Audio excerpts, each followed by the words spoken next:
Greetings, Rusty McKee here with the first week for Seminar Saturdays in spring 2026. Welcome back to the next semester. And today's topic is about patent fraud networks. And the paper is called When Trust Breaks, Academic Misconduct, Innovation Networks, and Capital Discrimination by Jianxiang, Kebin Wang, and Tian. My apologies for mangling those names. I'm sure I messed up at least one person. And this was a paper that was presented back in 2025 at WFA, one of my leftovers from the fall semester. I think a very interesting one. Just a little note here: all of these authors are at Chinese universities. They likely needed to be in China to do this setting because they're looking at, well, academic misconduct by Chinese universities and what happens when to the companies that are associated with them. So you kind of need a lot of data, a lot of Chinese data, which I'm not super familiar with, but some of them probably you need to both be able to speak Chinese as well as be in China to have access to them. So this paper is about co-authors. Research pretty much always requires collaboration, both in academic setting as well as working, doing research as part of your job as at a company. And that requires that you trust your co-authors that they're actually going to do the what they say they're going to do. They're not going to lie or commit fraud or do something that is going to damage your trust in them. And if that trust is broken, how are you going to respond? I know kind of what I would be doing is I would definitely stop collaborating with that author that committed fraud. I wouldn't want to work with this person again because I no longer trust that they're not going to do this going forward. But also, perhaps I might become more cautious about co-authoring at all because I'm sort of updating my probability that other people are going to commit fraud too. So the authors propose a couple different hypotheses based on this kind of logic. So after academic misconduct is discovered, so there's members of the university that are caught doing something wrong. Sometimes it's fabrication of data, sometimes it's plagiarism, a couple different categories of academic misconduct, that companies will reduce their collaboration with the universities, both by they won't cite academic patents as much because they don't trust the patent being legitimate. And because this reveals that other academics might be fraudulent, not just the one who got caught, they're going to switch away from the academic patents towards patents done by companies, by industry. And then because they switch to more industry patents, their future patents will be more based on products, because that's what industry is going to care about more than things like basic research. The assumption being that academics are more likely to actually be doing this basic research as part of their patents. And then also, if you're an outside investor, they use venture capital mostly. You're going to update again on this new increased probability of fraud, and consider companies that heavily collaborate with academics more higher risk, because it's more likely that the research that they're using to create their products is fraudulent or flawed in some ways, and therefore they're going to be less willing to invest, maybe worse deals, things like that. So there's quite a few things they're looking at here. A lot of these are very obvious from a very obvious reaction, but while there are many papers like this where the result is going to be very obvious, it's always good to actually confirm, because sometimes it doesn't actually happen. So their data is mostly from China, so I'm not familiar with these data sets at all. But they collect academic misconduct cases from 2015 through 2021. There's a Chinese government organization that publicly posts these. So they have 134 instances of academic misconduct over that 6-year period. So that's quite a few scandals over a relatively short amount of time. They also have patent data. They use a Chinese patent database, which I'm not familiar with. And they also use the Google patent database, which a lot of people rely on that when they're working with US data. They have venture capital from PE data, private equity data, I think it might be, but I'm not familiar with that either. I don't work a lot with venture capital. And they have a bunch of province and firm level data from various Chinese sources.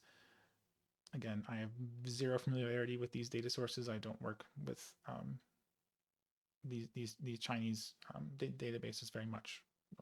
Very much. I mean by that I mean I don't work with them at all. So they take the patent data and the authors of the patent, and they match that to the actual misconduct by the academics to get the city, industry, year when that misconduct happened. For some of the samples, they don't actually know the exact university. They just know it was in this area, this city of China where the misconduct happened. But their key variables are going to be the citations of university patents. So whenever you file a patent, you often are going to be citing other patents. That's a common way of measuring like how important your patent is. The more citations, the more people are using your patent, roughly speaking. So how often are firms in their patents citing patents that were done by a university? And they also look at patents that are collaborations between a university and a company. And again, they can see that because they know who the authors of the patents are. There's a bunch of data in that patent database about who did the patent, what the patent is about, and that sort of thing. So if academic misconduct happens in that research area, in that city, those companies are then exposed to academic misconduct. Even if they weren't working directly with them, they're so closely tied to the local economics and research there that they're going to be affected, is the idea here. So how do the companies react if they are exposed to the academic misconduct, as in misconduct happened in their area of work in the same city that they are based in? Well, they stop using as many citations. Firm citations of university patents go down, and collaboration goes down too. And they have a bunch of controls for fixed effects and various kind of demographics of the city and university, etc. It translates to about an 8% reduction in citations and a 4% reduction in collaborations. It's not a lot, but I think it's important to keep in mind, like they are only looking a couple years after the misconduct happens, and research projects sometimes take a long time. I have a paper that I've been working on for almost a decade now, and it still has not been published. Like if you talk to academics, they will often have stories about these individual papers where they spent a decade on or something like that. It often takes more than a year or two for a research project to turn into something, a tangible artifact like a patent or a publication. So there's a lot of kind of sunk work being done that they would have a hard time rolling back. So you wouldn't expect a huge effect because they wouldn't be able to cut ties that quickly. They also look at a more granular database here because after 2019, the academic misconduct database gives more information. It gives you the exact university, so you know exactly which university had the misconduct shock. So they look at when the company is collaborating with that university or citing patents from that university instead of just any university in that area, and they again find things. So collaboration goes down, and indeed, and I'm not super surprised, it's a little bit bigger in terms of economic magnitude when you get to year 2 and year 3. Again, that's probably because it takes some time to sort of adjust in response. And also citations only start going down after year 2 and year 3, at least statistically significantly. Again, I suspect that's because it's going to take a while to sort of unravel some of your reliance on that university. The university's patent quality, which again is measured by citations, doesn't change. This is not a very important part of the paper, so it's not a big deal. They interpret this and saying, well, the firm reaction is basically a reduction in trust. It's not based on, well, this university's patent quality starts going down because of the academic misconduct. I'd be a little more cautious in interpreting that because the problem with patents is that their data is, in this one, it's post 2019. And this is a 2025 paper, so they only have a couple of years after this patent is published, 3 years basically, until their sample ends. And the thing with patents is you can keep citing patents even 3 years after the patent was first granted. And it's a known problem with patents where if you look at a patent and it's only been a couple of years since it was granted, you don't actually know how many citations this patent is getting. You know how many it got the first couple of years, but that doesn't really tell you the total number of citations the patent is going to get. Because the data truncates, ends in 2022 here, all the citations happening in 2023 and 2024, 2025, and into the future, 2026, and so on, are missing. We don't know what they are, and that biases your measure of patent quality. So I'm not sure this measure of patent quality is all that useful. A common recommendation for dealing with patents is like you make sure the patent has been in existence for a relatively long period of time, with maybe at least like 5 years or maybe 10 years or something like that, to make sure you're actually capturing the majority of the actual citations this patent is going to get, which they're not able to do because this is a relatively recent release of academic misconduct. Anyways, fortunately for the authors, they don't really look too much at patent quality, so it's not something they have to worry about. But it would be an issue if they were looking at patent quality. They look at the citations and collaborative patents, and they had a nice little graph. I think it's pretty illustrative, so I wanted to include it. And you can kind of see that they're citing less over the next 4 years since that disclosure of academic misconduct. It's a little less clear with the collaborations because the error bars are hitting the zero, the pre-existing average for the first year 0 and year 1, but then it quickly drops down. However, they eventually get back within that pre-trend. And so I think the way you would want to interpret this, kind of reversal in year 6 is that they initially lose trust in the university. And they start pulling back a little bit from the university in terms of collaboration and citations. But their trust recovers. Eventually that academic is going to get fired or removed or shuffled away from that sort of thing. They're going to hire new people to start working in that area, and things will sort of go back to normal eventually, but it takes 5 years. It takes 6 years before you actually regain that trust. So it's a relatively long period of time before you get it back. But it does seem to recover. All right, so if firms understandably are trusting universities less and they're working with them less, do they substitute with other companies instead of the universities? Or do they just do less patent work, period? Well, it appears they do indeed have some substitutes with universities. So firm R&D collaboration, this is collaborating with over patents. After the shock and you're exposed to it, it increases if you're doing a firm collaboration. It goes down if you're doing a firm university collaboration. So yes, they are switching, although do note that the coefficients are not the same. They're not mirrors of each other. It's 0.05 versus negative 0.08. So it looks like there's an actual cost here where they're able to collaborate less because they've lost their ability to collaborate as much with universities.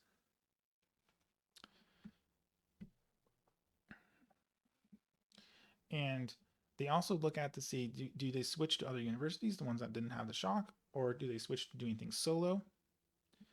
And it seems like no, they do switch away more heavily from the ones that did the actual misconduct, but there's no positive increase in switching to universities that were free of this misconduct shock. So you leave the university that you had ties with, you don't switch to a different university, you also don't seem to switch to solo patents. So you've lost some of your patent production, your production of intellectual property. Hopefully it was useful intellectual property. And you're not replacing it with solo patents. You're not switching to other universities.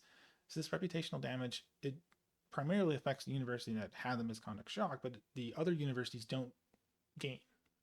They actually have negative coefficients here. So it's actually sort of going down perhaps. although statistically it is not significant. So there's problems. So this problem is probably a wider problem with all universities, not just the single university that messed up and allowed the misconduct, although to some extent universities don't have a lot of control over truly preventing a lot of the misconduct that happens. All right, so the type of person the company's working with has changed because of this fraud. Now, if you change who you do your co-authorships with, you might change the type of research you do. So, do the characteristics of the patents that these firms are filing change once the misconduct happens? The first thing to look at is basicness, basic research versus more product oriented. So they define it. I am not an expert in patents, so I'm not sure this is a good way to do it, but this is how they do it. So if it's very broadly cited across many different areas, then it's considered a more basic patent, a basic research that an academic would be more interested in. As I note here, there may be a truncation issue here because they only have a couple years, and so we don't actually know where all the citations are going to be coming from for the full life of this patent. It's only the first couple of years of the patent's life. They also look at if it's product focused. So if it is solo and it is in specific patent areas that are very product oriented, based on some of the patent characteristics that they can see from the patent database. And so in terms of basicness, although I have some qualms about how useful this is, yes, their basicness goes down pretty strongly. Both just if you're exposed at all, and also if you stopped collaborating because of the exposure, it's an even stronger effect. And the product-oriented patents, well, it's insignificant if you're just exposed to it, but if you reduced your collaborations, which is the specific channel we would expect for product-oriented to increase, yeah, there's a big increase. I'm a lot more comfortable with this half of the table because this is just about the patent characteristics. And is it related to products instead of other stuff? Than I am with the citation based here with patent basics. But it does seem like they are shifting towards the products because they're working with companies or working by themselves more relatively than with universities. And lastly, they look a little bit at the market value of these companies. Does market value of the exposed companies drop? You might think it would, because the part of the market value is coming from their patents, and the value of those patents should probably go down if you're exposed to academic misconduct, because, well, where there's smoke, there's often fire. If some academic was caught fabricating data for one paper, there's a higher chance that this person was fabricating data on other papers too. And they don't look at the stock market. I suspect many of these companies are not publicly traded, and that's why they have to look at venture capital instead. And there's just not that many publicly traded companies. So sometimes, as in with this paper, you're not able to actually use the stock market. But they look at venture capital and the amount of venture capital funding. So if you have a venture capital funding at all, that likelihood goes down, both for anyone exposed as well as people that were cutting ties. And the amount of funding that they received also go down too. So you have the amount of venture capital funding you're receiving is go down, and you're less likely to actually get any funding at all. It would be nice to have a look at things like the bonds, bank loans, stock market reaction too. I suspect they weren't able to do it because they just don't have the sample size. They only have 41,000 observations here, and this is going to be including both public and private firms, and there's almost always way more private firms than public firms, so they're probably going to lose most of their sample if they limit it only to public firms.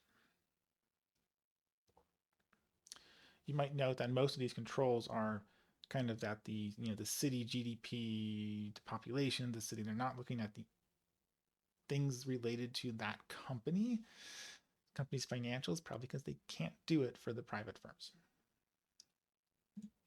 But this was an interesting paper, and also very interesting to us academics because it's about academic misconduct.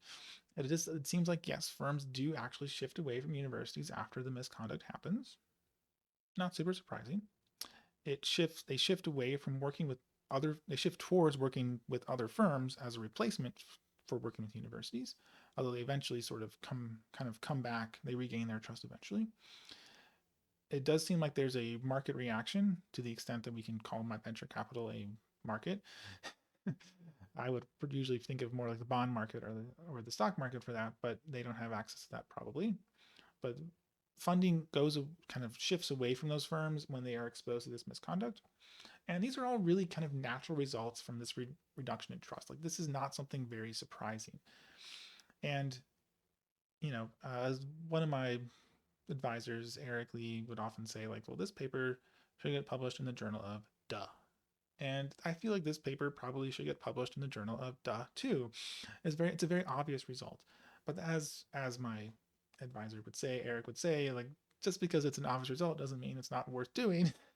We haven't actually studied this very much, and knowing the kind of the point estimates of how big of an impact this is, and confirming that our our hypothesis is correct is also useful to do. So, a useful paper, I don't have any real big qualms with it, although I would kind of point out there's maybe some issues using patent citations when you have that truncation problem. But they don't really rely on patent citations all that much, so it's not a huge problem for this paper. And that concludes our very first paper for this semester. I hope you enjoyed. If you did, please comment, like, and or subscribe so other students can find this video in this series too. And I will see you all next week.